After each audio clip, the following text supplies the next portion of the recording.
that if you're going to succeed as a change manager or as a CEO, you need to know psychology, or you need to. Yep. Okay. So my student always asked me, what kind of book should I read to become a better manager? What kind of management books? I always say, give a shit in all the management books. Read psychology or read philosophy. Then you will learn how to treat people. Because change management is about treating people well and take the people aboard on the journey to change. Yep.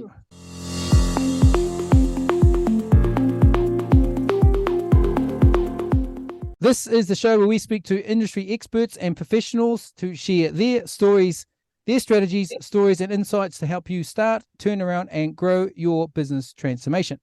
Welcome to the Business Transformation Podcast. And in this episode, we are talking to one of those experts. We are talking to Dr. Glenn Hula, who is a professor in change management, PhD in change management, also a part-time professor in lecturing in Norway in change management, an expert. Let's say we have got the most the most experienced and also qualified change manager we've ever had on the show. So, Dr. Glenn, pleasure to have you on. Welcome. Thank you for having me here. Okay, you're welcome. Actually, so if anyone hadn't picked it up already from Dr. Glenn's background, he is in Norway. If you've not been, that's the Northern Lights. Literally, that's actually his back door looking outside. Okay, so it's also fitting that not only has Dr. Glenn got a vast background, and we'll get into it in change management, but also in digital transformation, and also we'll say ESG or environmental ESG. Well, and I think it's like New Zealand. People think of New Zealand as green and lush, and the same likewise for Norway. Okay, so for our audience, to help them follow along, as we usually do on the show, we talk about, we have 3 points or a theme. The general theme is change management. General theme is digital transformation, rather, and we'll have elements of change management there. We'll talk about, from your experience, Dr. Glenn, I should actually say Professor Glenn, sorry there, Professor. Okay, beg your pardon. Okay, we should actually, Muhammad, cut that out. Hey, no. So, we will talk about digital transformation. You have been doing this now for a number of years, 2 decades. You have worked across various verticals, healthcare, specialist healthcare, retail, shipping, all forms of energy, and particularly Norway has a hydro system, so around hydro systems. And you're also what is the term? Your type of transformations that you deal with, where the client has had an attempt, 1, 2, 3, or 4 attempts at it, and as a change manager, that presents a particular problem or issue or challenge because of 2 parts, and we'll get into it: the client experience, because they now have a sense of urgency that is, or opportunities that are moving, but also the staff themselves have been through this change a couple of times, and they might be suffering from what we'd call change inertia. So we'll get into that. So first and foremost, in terms of digital transformation and with your specialty in change management and CSR, is what is the industry, has a good understanding of this space? What are they doing well? What are they not doing well? The second point being, have you a particular approach that you follow now 20 years? Also, you are a PhD in change management. You are a part-time professor lecturing in change management. So what is your approach that you follow when you go in? And then sometimes is there a case where after clients have been at it for 4 times, you go, you know what, I can't help you, and walk away. So there's any red flags that you see and you go, this is going to be a little bit hard, maybe you won't take it on. And the third point is, now that you've done this for many years, you are also a academic published author. You've published a few papers on change management, particularly around, very interesting, coming from Norway, and green is you've published a paper on green production and textiles, which is very interesting. If we know about the textile industry is, I'm not saying notorious, but there is side effects of producing garments and at scale. There is a environmental impact there. So you've written a paper on that. So now knowing the third point, now knowing what you have known and done over the last 2 decades, and subject matter expert in it and teaching, lecturing on it, what would you do differently if you had to do it again? It's not necessary that we do so much differently, but I always said that in my next life, I would be a psychology or a shrink, because I do think that if you're going to succeed as a change manager or as a CEO, you need to know psychology, or you need to. Okay. So my student always ask me, what kind of book should I read to become a better manager? What kind of management books? I always say, give a shit in all the management books. Read psychology or read philosophy. Then you will learn how to treat people. Because change management is about treating people well and take the people aboard on the journey to change. Great tips there. So, ladies and gentlemen, if you missed that, get your business books, heft them out, get the two, not literally, psychology and philosophy. Yes. That's a subject to study. So that's interesting, because we're talking in terms of digital transformation, and a lot of techies and technologists will think digital transformation is all about the digital, and go and well, what's your response to that? Probably generally, because I've been working in Norway, I've been working in Scandinavian and Nordic companies. Everyone starts with the technology. They don't understand that the technology is just a tool. You have to start with the strategy. Where we are, how you want to move forward. The strategy has to be in the bottom. Then you need good business process that support the strategy.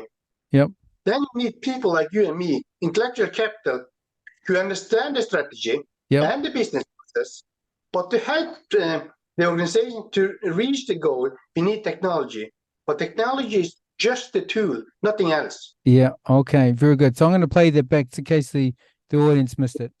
Okay, guys, listen real carefully. The doctor has just said, professor has just said, start with a strategy. So the technologists who love to, their technology got the technology solution in their hand. So every problem is a technology one. But wait a minute, just put your technology little hammer down for a minute. So the first part is the strategy. And then from the strategy, you said business processes supporting that strategy, and then the intellectual capital from the people. That is, how much weight should we put on this part, the intellectual capital? At least 50%, because you need to train people. People have to understand. People need to be taken on board on the new system. Okay, you said the key word there, on board, and you said a little bit earlier too, the journey, taking people on the journey. Like, how critical is that? Why can't we just do a change project, set an agenda, a vision, and say, there you go, we're going to implement some new processes and the new system, and you're going to have an app, and it's going to be fun. In theory, it's all work fine, but in practice, people are much more higher educated today. People want to know why they should change, and therefore you need to take them on the journey. They have to understand it. Okay, you said the words there. They understand the why.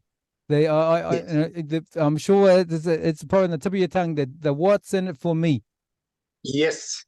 Yeah. I tell you, that's like a tried and true. Well, I don't know what you call it, an acronym, but a framework, or way of thinking. The WIIFM. Yeah. Okay, so the first part is they got to understand why they're changing. Correctly. Okay, so in terms of the industry, what is the industry? Have they generally got it understood? Like I've seen recently, probably in the last 1 or 2 years, that, well, probably before the 1 or 2 years, there was not so much. It was lucky if you got a change manager on your project. And now it's almost, you get at least a project manager, you'll have maybe a business architect if you're lucky, and a business analyst, and then you'll have a change manager, a business change person, a change analyst. But these change analysts, though, they tend to more have a process focus as opposed to a people focus. But I think there's been a bit of a shift that people go, oh, actually, we're not looking after the people. We got the structural change, right? We've got how everyone's going to be positioned. We got the skills and the training. But the part about which you talked about earlier, psychology and philosophy, that's in the head, right? Yes. But what you in general see that all change processes or projects are standalone. Very often I need to discuss with both board of directors and their CEO and president and say, you need to link the change project to the overall purpose of the company. What is your goal? What is the vision for the company? You cannot have one vision that go in one directions and the project in another direction. Oh yeah. Oh, that is, isn't that? I think for experienced people like yourself, and I've seen it. I won't mention any names, BP, on a client that I helped once, not long ago.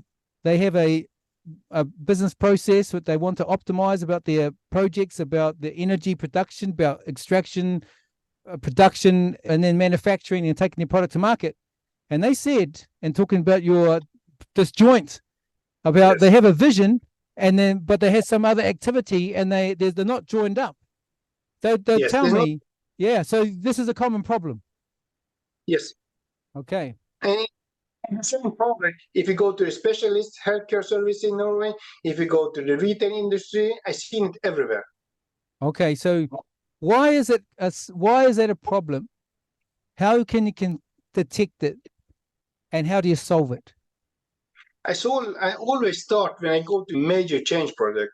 What is the vision for the company? What is the purpose of the company? Then you need to split the goals and mission down so each member in the organization understand their part of it. What is they producing? How can they change their habits? How can they change their way of working so the company can reach their goal faster?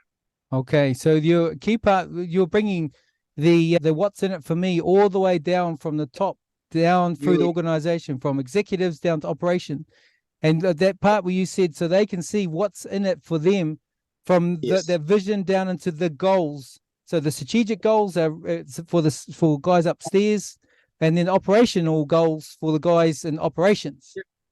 And it needs to be linked together. Yeah. Okay. All right, we'll get into the tool and actually how you do that later.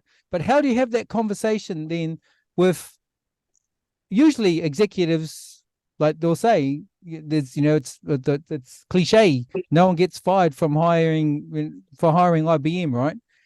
And so the executives may have made a decision to bring some consultants in, and they might have, depending on the ask of those consultants, have said, this is what you should do. And there's another activity going on separately or independently, and they're doing another piece of work. And these guys have got the go ahead and said, yeah, we've got a vision, but another piece of work is going off another way, but they don't want to stop either. No. So how do you? Therefore, we need to sit down with the top management, and we need to explain them in details what they need to do.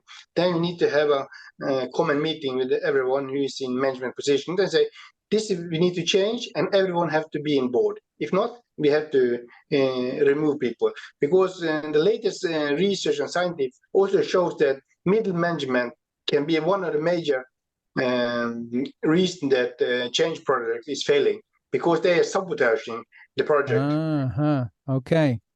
That's a little takeaway there, guys. You picked it up there. Middle management is a key to success or failure to your transformation or change project. They're either gonna, we're talking the impact influence matrix. You've got, the supporters, champions. Yes. And then on one other side, you've got the destroyers. Not literally, but yeah. Okay, so the key part there is when you've identified who's in the zoo, and you've got the middle management, you've got to make sure they're either on board or they're off board. Yes. Okay. It's one of the first things you need to do when you come in. You need to find who is on board. If not, you will fail. Yep. Okay. Yeah. Because the people who aren't, and there is also, like I teach our students, is that when you're doing your stakeholder mapping and understanding where they sit in your impact and influence matrix, that they sit in certain quadrants. You can have two things: keep them there, or if you want to influence them, there's tools and techniques and strategies to move them around the matrix. So if they're one time a distractor, then it's like, well, how do you address the distractor? And sometimes it's you overplease them, you give them more than they ask, you constantly communicate. And then so now they're on board, or they didn't have their issues or concerns addressed before, and now you are. Is that kind of Yes, and you also need to find, because as in general as it's in this society, we have influencers. The same we have Yeah. in corporate organization. We have a yes lot of influencers. They are not influencers? necessarily executives. And you need to find the Oh, influencers. Then you have to work with them so they can influence the rest of the organizations. oh yes, you said the key word there, and I think that's a little bit overlooked. There is, I think for the audience, I think we've all seen it ourselves. We've got the 16, 17-year-old, Yes. influencer on Instagram and Facebook. They might not be in a position of power, but they influence a lot of people. And you've probably also got something Yes. like that in the organization. And so probably Definitely. the best will be a strategy to get them on board straight away. Yes. All right. So you've got to hunt them down and get them on board. Yes. And Definitely. and if you can't, what happens then? You got to manage them. You need to remove them. Same with bad managers. They have to be removed. Okay. We're getting down to the nuts and bolts here. This is great. Now, Dr. Professor King, that is I think, when we go into a company as consultants, we're independent, right? So we don't have any emotional investment into this. But when the staff themselves who are invested in there for many reasons, one also being permanent, and it's maybe their livelihood, to have that conversation to executives to say, okay, Johnny, he's not on board. I know he's been here for 25 years and he's the longest standing and he knows absolutely everything, but he's got to go. That's a hard pill for a lot of people to swallow, right? Yeah. So how do And you my start that experience, conversation? I generally change the conversations because it's very often it is like you said.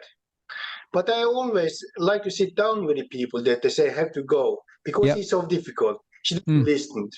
Yeah. When I sit down with these kind of people, then I really understand. They have a lot of ideas. They have a lot of things that they Yeah. have given to the managers that have Mm. never reached the group Yeah. manager. Yep. Yep. And they have a lot of ideas. And this is the way you change it. Mm. You need to influence them, and then they will change. Okay. So you got to sit down with these key stakeholders, where we call them Very the difficult. difficult ones. So the lesson there is, because they could actually be, I think that would be maybe the lesson for newbies coming into this will think, okay, this person's a little bit difficult, we should get rid of him. But it actually might be, if that could be a conversation that you have, is like that could actually be your champion. Yes. Yeah. So I probably go back to earlier the psychology and philosophy books. If you understand people's behavior and why they think and act a certain way, okay. I've turned around so many organizations to just sit down with people. And then you get really momentum because when I sit down and then later they see that the input that they gave me is in a plan. They say, oh, you really listened to what they said. And then it goes on. Yep. Okay. So we're getting into the process now.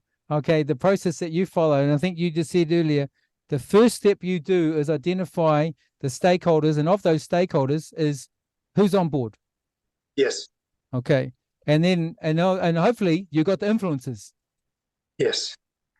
And if not, and if you've identified the influencers and they're not on board, and this is when the conversation happens. Yep. Then we sit down and say, either you are on board, and if not, you have to do something else. All right. Okay. Now this is I want to bring this point up. We live now in the post, I don't want to say the word pandemic, so I'll be professionally pandemic. Mm-hmm. We're in the post-pandemic environment or world, and everyone is slowly coming back to the office, but there was a period where we all stayed out of the office.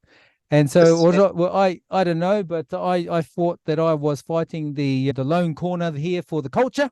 I was saying, guys, by staying at home, it's all good and good for the environment and traffic. We don't have to travel. But what's getting killed is the culture. The culture is getting killed. And what's made us so good so far is, funny enough, the culture.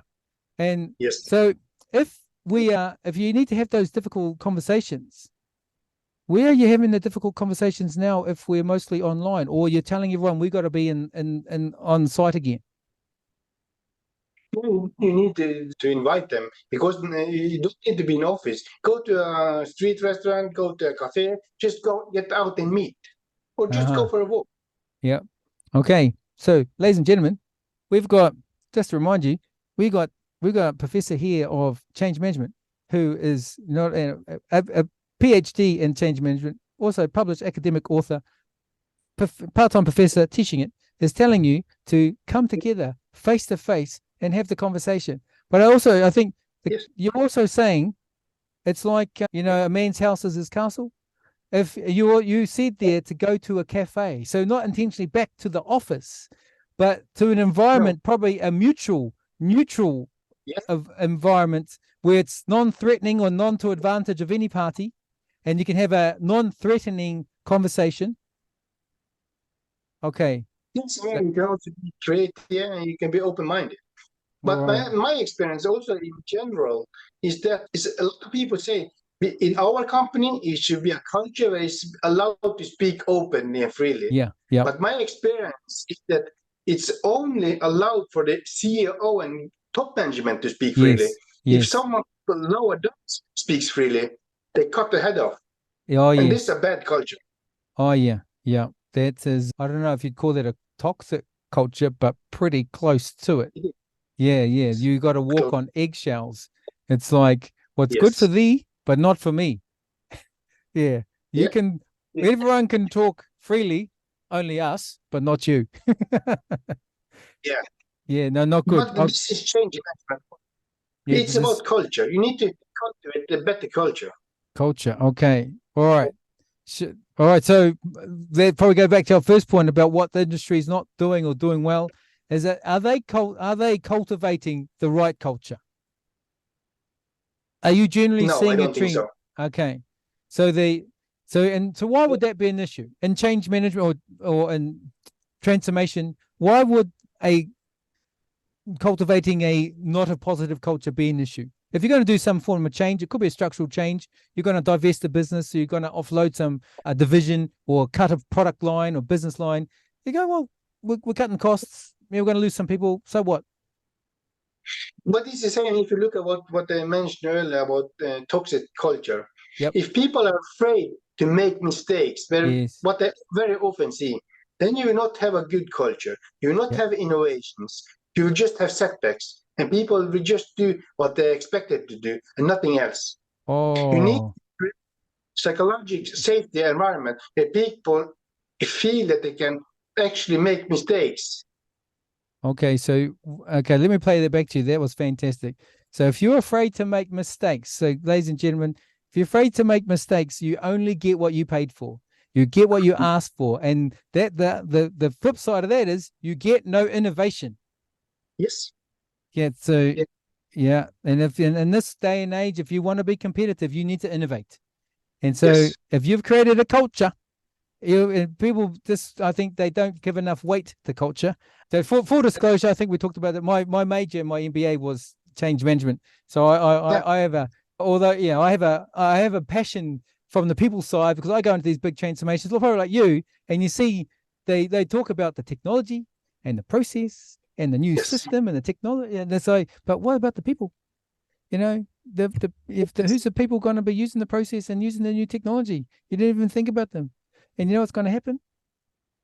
You're going to get all this new tech and no transformation because you didn't bring like you said. Okay, so ladies and gentlemen, so culture is, you said the industry, what they're not doing well, they're not cultivating the right culture. And the issue of that's going to be that you only get what you paid for, you're going to get only what you asked for, and you will definitely not get the innovation.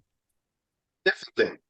Okay, so your competitive advantage of whether you had you talked about that term before, intellectual capital, that you may have paid top dollar for, you're only gonna, like I think Steve Jobs said it. He said, you don't pay smart people to come in and we tell them what to do. You pay for smart people to come in to tell you what to do.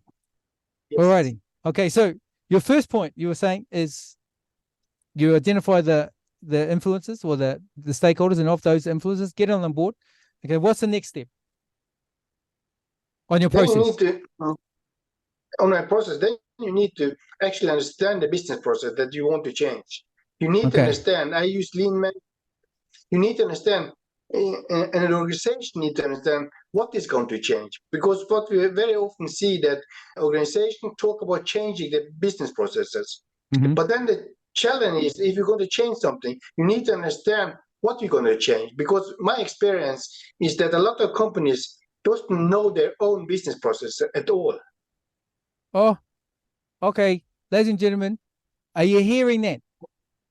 That professors just said that a lot of organizations, and I agree, I've seen it many times, they don't have a good understanding of their own business processes. And I think what we're going to talk about there is, like, I've had experience, and I've talked about it a couple of times on here on the podcast, where I was asked on a big government change project, and the process that we follow, it's got a few steps. And number 5 is design. After you've done what the vision looks like, the governance and the current state, and what the change wants to want to realize, and then want to start at design without understanding any of that. And so if you don't understand what you just said there, understand your business process, what you do today, then you're going to struggle. And so the first point you're saying is pretty much baseline. We've got an understanding what you're going to change. Okay, so that's number 2. You're understanding what is going to change. Okay, so why is that important? Because let's say you start and because you get called into, as you said earlier, you get called into big projects that are last 3 or 4 times they've been at it. And they think, well, surely after 3 or 4 times, you must know what your process is, because you've just had these consultants come through 3 or 4 times. But they don't, because, and the management only say, yeah, people need to work faster. We need to have this logistics going faster, okay? But what is wrong with your logistics today? Yes. I don't know. I just want to have it faster. Yeah. Okay. And it only shows they don't know their own business process. Yeah. And then I talk with the people who is in operations. Why do you do this?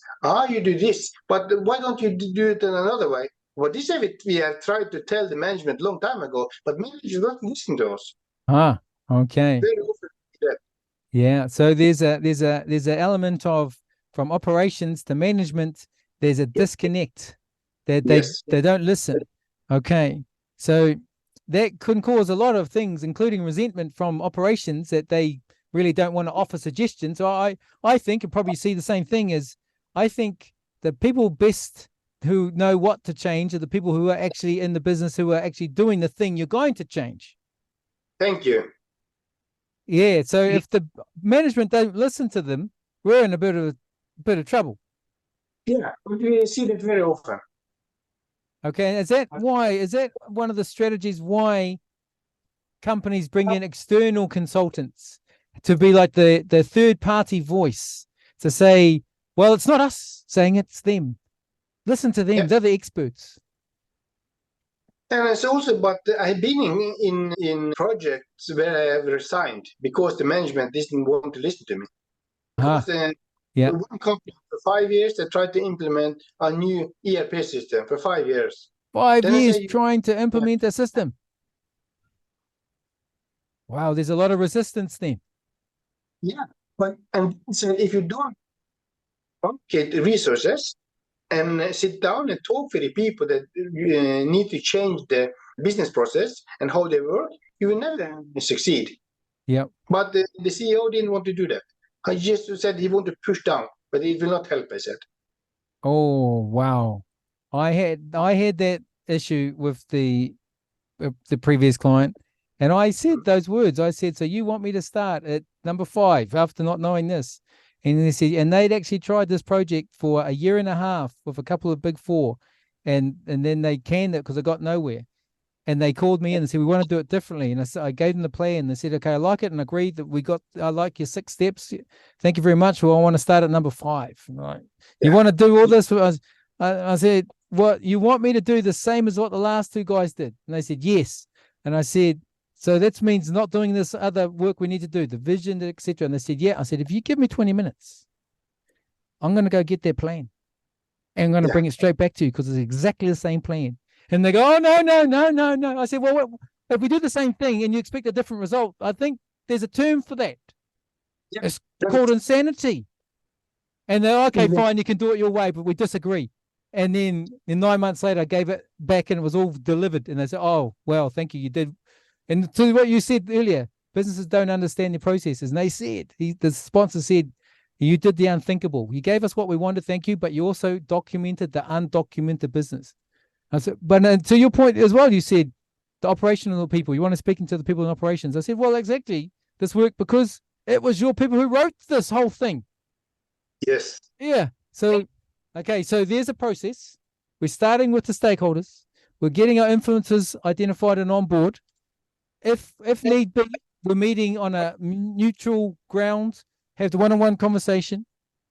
If they're on board, fantastic. If they're not, we'll make some suggestions that maybe we can move people around. We'd obviously want to keep the knowledge there, so we don't want to get rid of anyone, because that's probably how they got to that point in the first place. And then the second part is that you want to identify the business process of what happens today, because a lot of people don't understand what they do today. So you want to be very clear on what they do today to understand what you're going to change. Yep. Yes. Okay. So now you've established the baseline. Sorry, go. And what you also see that the current business process says one thing, but people in operation work in a different way. Yeah. So when management come with new business process and the people in operation doesn't understand why they should work with this way, because they have never worked on the business process on the paper. Yeah. So there's a disconnect, right? So this is a common problem, right? There's a common problem. Executives have a vision or a view how they think it should work, and operations are doing it another way how it's actually working. And so when the senior guys say we're going to change it, they're going to change it how they think it's working today to something else, and the business is going, your starting point's wrong. Yeah, correctly. Yeah. And then it's like, and then they go around the houses. Yes. Okay. So how do you align that then? You've got a disjoint between guys upstairs who have this, no, it doesn't, it happens this way. And the operations are going, these guys have got no idea here. No idea at all. It doesn't work that way at all. I always start with a workshop where I have process mapping with both management and people from operation. They need to come together. They need to see and to get a common worldview on how it really is. Okay. Common worldview. The common world. I'm going to quote you on that one there later, Professor. So this is the common language, right? You've established the common language. Yep. So we're seeing the world in the same perspective, from different perspectives, but it's the same view. Okay. Yeah. So now you've got that. You've got agreement. What's next? You start to change the processes, hopefully. Okay. But then, and to change the process, you need to use the people in operations, and you need to use the influencer so you can get momentum to change it faster. If not, it will take a long time. All righty. Okay. So you start implementing those changes. So you've identified what's changing. Then you start making the changes. Ideally, with your influencers, your what do we call them? Change champions? Yes. Change champions, change influencers. And now you've got some wins on the board. You might have some laggards, some people who are resistant. And then you might have to get out the carving knife, trim a bit of fat off the sides. Okay, there might be a couple of casualties. But my experience in general, when the organizations see that you get momentum and they see that the people that was negatively become positively, then the organization change much faster. Yeah. So spend time with them, because my experience also that management say, we don't have time to do that. I want to go now. The train should go. Now the train cannot go. If you don't spend time with the people who's negative now, it will come as a backlash for you later. You get 3 times longer time to change it. So that's like, the analogy I think you're using there is a train leaving the train tracks, right? The station. And it's almost like if they're trying to rush the process, and it's like you've got a rubber band on the back, and they haven't released the rubber band, but they want to go while the rubber band's still attached, and it's going to go back. Yes. Okay. So the lesson there is you've got to take the time, right? Yes. And it's frustrating, and I think that's probably from the senior management's perspective is that they can't see change. No. Correctly. And their anxiety is, well, if we either time is wasting or money is wasting, our opportunity is getting wasted. And so they are starting, so no, just give me change. And then this is where a project that was looking like it could be successful starts looking like it's not going to be. Definitely. So actually, we had a guest on not long ago, and it's quite humorous. And he said that when he'd present to the senior management, it's put the proposal together, then delivered the change, and it would say that, tell them the process, and say, "Give me the result. I just want to see the result." And then he gave the result, and he said, "Now, what's the message?" It's like, but that was the result, is the message. So with this one, where they are seeing the change, this is the message is keep going. Yeah. Keep going. You've got momentum. You've got the change like a muscle. You've seen that, like, you're using it or you lose it. So keep going. Yep. Okay. So you've got your. I used to be working as a president and CEO of several major companies as an interim CEO. I turned around 3-4 major companies in Scandinavia with great success. Yep. It's only because I listened to the people on the floor. Okay. So big lesson there, ladies and gentlemen, is that you got to listen to the people. And I think it's also almost like one of the guests actually had on recently talked about goal-setting theatre. It's like not listening to the people as in a theatre, as in, okay, just listen to them and they'll be quiet soon as I finish talking. It's listen and take on board. And probably when you're playing it back, show them how you use what they have provided you. Yes. Yeah. That's correct. Okay. So, all right. So our first, I'll get people who's on board. Second is our processes. We're baselining. Third, we're making the changes. And part of the changes is probably part of the communication there is sharing that, okay, this is where we were before 2 months ago. This is where we are here. It's not monumental changes, but it's changes. Yes. Yep. So small changes. Small changes. So you're communicating the changes? Every day. Every day. Okay.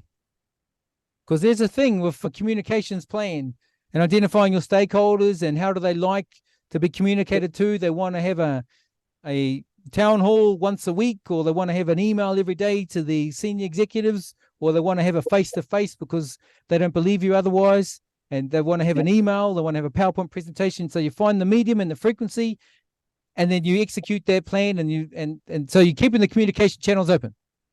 Yeah, all this thing you mentioned, you also need to do, but you need to walk around and talk with people daily. If not, you will not have the changes. You need to be in the floor daily and talk with the people.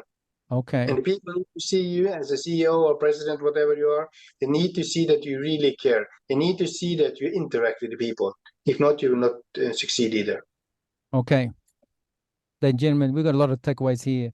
Yeah, Professor, I'm writing these all down, so I'm going to put them in the show notes. Is that the walk and talk? Yes. Yeah, this is not the, what is it? It's like the mask, and it's just, it's just words. It's no actions as well. Actually beating the feet, walking the floor. Yes. Good stuff. Yeah, and why is that important? Because it's something to do with psychology, right?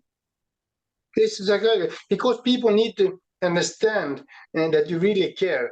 I'm the former president and CEO of Norway's largest second-hand retailer called Fretex, with 60 retail stores around Norway.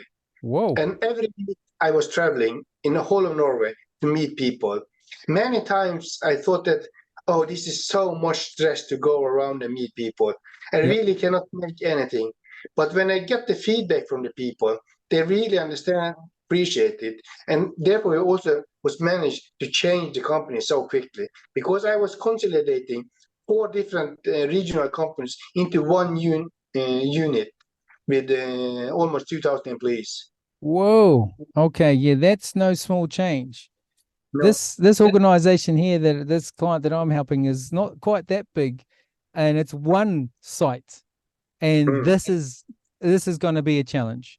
And well, for you to do 60 stores, 4 regions, and 2,000 staff, nice work. And so the key there would be is to meet the people. You need to get around. You need to understand what it is. to visit the store, and because when you visit the store, you get also ideas how you can change the retail, how you can change things, become more faster.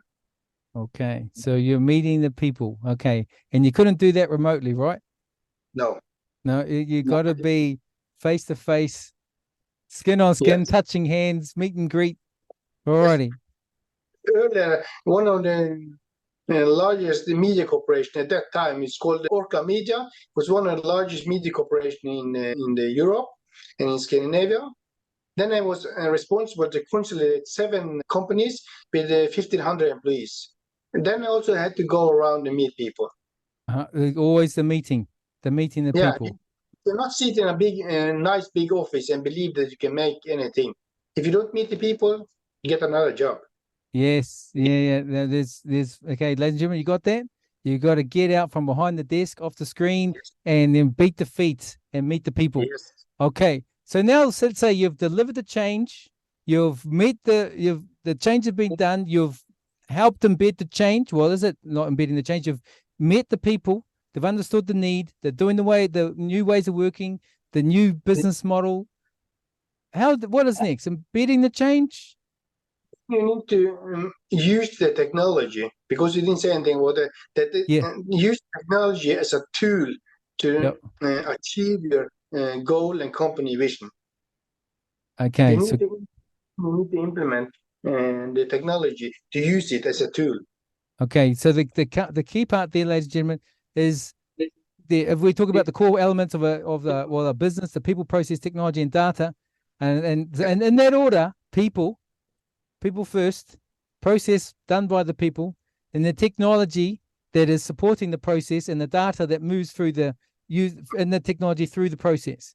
So using the technology as supporting your change, as opposed to leading with technology. Yeah, because my PhD was, I have developed my own change management model that I call TIPS. Tips. Yeah, Okay. You get that one top secret. Okay, so now it's T for technology, yep. I for intellectual capital, P for processes, and S for strategy. You need to start with the strategy at the bottom. You need to have a solid rock bottom strategy. Then you need to have the business process. Then you need to have the intellectual capital. And on top, we just use the technology to achieve our strategy and goal. Okay. So strategy at the bottom. So that's the foundation. And then we got the process or intellectual property. Yes. Oh, also, so process and intellectual property, or intellectual property, then process, and then the technology at the top. But it was intellectual capital. Oh, intellectual capital at the top. No, it's not. It was strategy, process, yes, intellectual capital, yep, and then technology, and then technology. Okay, and it's in like a pyramid shape or triangle? Yeah, just for. Okay, yeah. And this is the tips framework, change management framework. Okay, you're gonna have to give me the link. I'm gonna put it in the show notes after the call. Alrighty. Okay, and that's from Professor Glenn. Would we say Holt? The Norwegian version, not the New Zealand version. All right. Okay. Okay. Okay. So now we're using the technology. We've got our influencers, our baseline. We've communicated. We've started the change. We've communicated. We've floor walked. Now we're using our technology. Is the change finished? No, it's not. Then you start to build the next generation of leaders. Then you establish internal school where you need to build the next generation of leaders in the company. Okay. And so the next generation, so why is this important? The next generation of leaders? Because you want to have the organization to develop, to get new perspectives and to see how it will develop. If you have the same leaders for 15, 20 years in management, nothing will happen. Okay. So you're building a capability of an internal capability so the business continually learns and grows. And it's a conscious decision here. This isn't Yes. one done by luck nor hope. It is intentional for an intentional outcome. Okay. And Yes. and there was probably, although we didn't say it from the beginning, that was the intention from the beginning. We will implement change, but we'll also develop the capability and probably the intellectual capital to enable the company to continue learning and growing. Yes. Okay, so it's almost like a succession planning for a department or division to point out, okay, who is the up and comers, who do we need to mentor, and who do we need to bring through to put our arm around to say, okay, this is going to be our next leader. Let's look after them, put a training program together. Alrighty. Okay, so then we really are building a change capability then. Yeah, and it's very important that everyone understand that the team that you have today cannot be the same football team that you play tomorrow match with, because the competitors and environment is changing. You need to adapt to the environment and everything. Oh, that is perfect there. I talk about this myself a lot, is that, the person that you were to get you a certain level is not the same one to get you to the next one. And you just said it there, the team, the organization that you got to get you to there is not the same one to get you to there or even to the right, because of the way the world is changing right now. Okay, so that for this is not just say for a message for executives, but also operations, is that the guys in operations is where we were before is the old mask, if you like. What is the old body, the old ways of working, and the new way requires all those things, that the strategy, the process, the intellectual capital, and the technology. Yes. Okay, so all right, so that's the big message. The big message is that after our change, we're identifying our new leaders, and why we need new leaders, because the old way of operating is not coming back. We need to operate in a new way, and a new way requires a new way of working, new people, maybe the same people, but new intellectual capital. Yes. Okay, alrighty. Okay, and now have we finished the change? No, you don't, because it's very important that everyone who is a CEO or a senior executive that understand that the position that they have today is just borrowed at this time we are now. And you can use these people to be mentored a younger generation and the next leaders. Okay. So that's like going into the board. So in case the audience missed that, it's like going into the boardroom and saying, okay, guys, you've got a lovely title and you've got a seat at the table, but that seat is rented. It's like hard work. You've got to pay your dues every day. And at the end of the day, you've got to hand back your seat. So this is not a permanent seat. This is a temporary seat. Correctly. Okay. Yes. That could be a hard pill to swallow for some people in the boardroom at the time. Yeah, of course it is. But this is the only way you can have innovation. It's the only way the company will prosper in the future. Okay. And that requires the hard conversations and probably what you talked about earlier about the philosophy and the psychology books is why they're so important. Correctly. Because I think some people in our role, or particularly your role, might take the job that they are doing personally, and there's some hard decisions or hard facts that would need to be spoken, and it might be a hard pill to swallow for the receiver. Definitely. So you need to be I think we'll get on to the third point now. If you could do it all again, this years of experience, you're a professor in change management, author of many articles, published articles, even your own framework, former CEO, transformator of big organizations, Scandinavian, I would say also European. You have transformed them. Great success stories to talk through. If you could do it all again, what would you do differently? I would not necessarily do so much differently. I would just use more time, be more patient. Okay. More time, more patient. And why? You think some cases that they required some more time, or was it a bit too fast, or you got a better result? As the older you become, the more you understand things take time, and the younger you are, the more impatient you are. So this is maturity. Yes. Okay. So by having, wiseness, you're more the wiser now. Hopefully. Yeah. Okay. No, I would say the same thing. If I was, it would be nice to, I think patience is it's an underrated skill. Yeah, Um, definitely. yeah. Okay. I don't know. Yeah. I say I'd like more patience, but I probably would like more results faster. Okay. Dr. Glenn, I think we might wrap it up there. I think we've got some good, I'm going to play it back to you just so the audience has got it, the wrap up there. We started off with talking about the industry itself. I think we had some learnings there about what they're doing right and wrong. The key part being that they got to change the transformation is more about the people than it is technology. That's a starting position. There is a process that you follow. Baseline first, understanding the business. Well, actually, the stakeholders, understanding the stakeholders, who's the influencers within those, get them on board, and there is a part of, and it might be unpopular to talk about it, but meet face to face. The inconvenience of now hopping in a car or in a bus or in a train to meet face to face, which we all used to do in the old days, but you need to do that. Meet face to face. You understand the current processes, the business processes, and there's a reason why, because organizations don't really know their current processes today, or the guys upstairs have got a different understanding of what happens downstairs. So, Yes. and to your words, you said that we've got to be on the common world view. Yes. Yep. So we've got the common world view.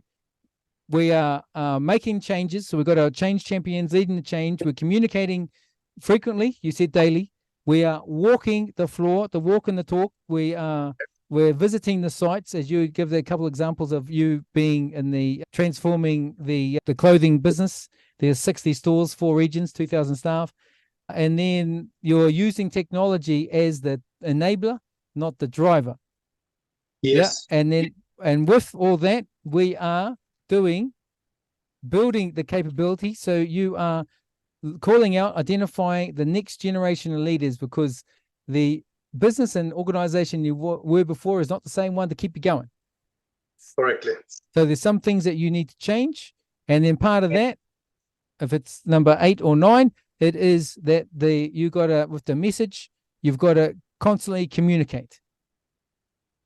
Yep. Okay. And then your lessons or the takeaway, if you could do it all again, the 2 things you would like would be to have more time or take more time and have more patience.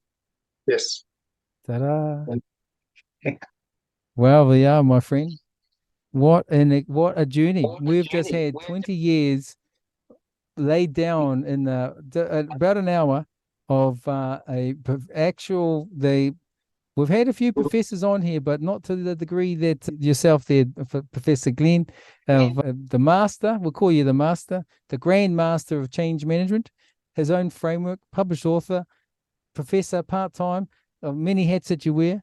It's been a pleasure and an honor as someone who studied change management as well to speak to the master. So thank you very much.